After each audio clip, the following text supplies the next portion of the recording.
News day വിശദമായി. Parliament അതിക്രമ കേസിൽ mobile ഫോണുകൾ നശിപ്പിച്ചുവെന്ന് മുഖ്യാസൂത്രകൻ ലളിത് ഛായുടെ മൊഴി.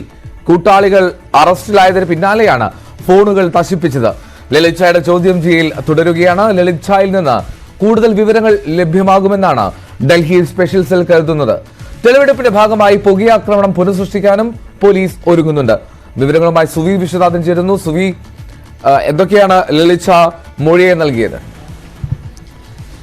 എൽദോ, ഇന്നലെ വൈകിട്ടോടുകൂടിയാണ് പാർലമെന്റ് അതിക്രമ കേസിലെ മുഖ്യപ്രതിയായ ലളിത് ഛായെ അറസ്റ്റ് ചെയ്യുന്നത്. അദ്ദേഹത്തിന്റെ ചോദ്യം ചെയ്യൽ ഇപ്പോഴും പുരോഗമിക്കുകയാണ്. അന്വേഷണം ശക്തമായി തന്നെ തുടരുകയാണ്.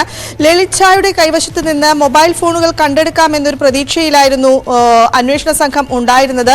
ഈ ഫോണുകൾ നശിപ്പിച്ചതായാണ് ഇപ്പോൾ ലളിത് ഛാ മൊഴി നൽകിയിരിക്കുന്നത്. 4 കൂട്ടാളികൾ അറസ്റ്റിലായതിന് തൊട്ടു പിന്നാലെയാണ് ഇയാൾ മൊബൈൽ ഫോണുകൾ നശിപ്പിച്ചിരിക്കുന്നത്. ഈ മൊബൈൽ ഫോണുകളിൽ നിന്ന് സാമൂഹിക മാധ്യമങ്ങൾ ഉൾപ്പെടെ പ്രതികൾ ഉപയോഗിച്ചതും പ്രതികളുടെ മറ്റ് ബന്ധങ്ങളും മറ്റാരെല്ലാമായി പ്രതികൾ ബന്ധപ്പെട്ടു എന്നതുൾപ്പെടെയുള്ള വിവരങ്ങൾ ലഭിക്കും എന്നാണ് അന്വേഷണ സംഘം കരുതിയിരുന്നത്.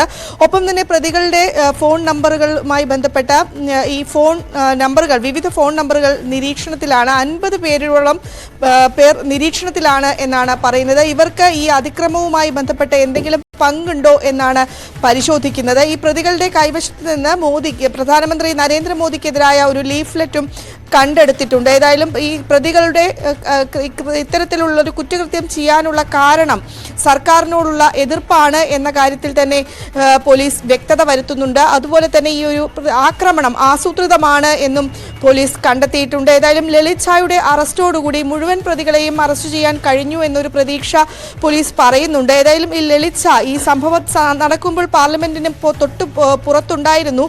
അയാൾ അവിടെ നിന്ന് തത്സമയം ദൃശ്യങ്ങൾ സമൂഹ മാധ്യമങ്ങളിലൂടെ പങ്കുവെക്കുകയും ചെയ്തിരുന്നു. അതിനുശേഷമാണ് അയാൾ അവിടെ നിന്ന് മാറിയത്.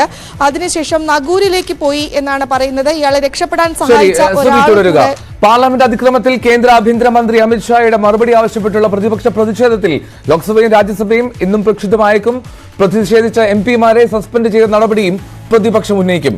ലോക്സഭയിൽ 13 പേരെയും രാജ്യസഭയിൽ ഒരാളെയുമാണ് സസ്പെൻഡ് ചെയ്തത്. വിഷയത്തിൽ വീഴ്ച സംബന്ധിച്ച ആഭ്യന്തരമന്ത്രി പ്രതിപക്ഷം രാഷ്ട്രീയം കളിക്കുകയാണ് എന്ന് ആരോപിച്ചു. ഒരു സ്വകാര്യ ചാനൽ പരിപാടിയിലായിരുന്നു അമിത്ഷായുടെ പ്രതികരണം.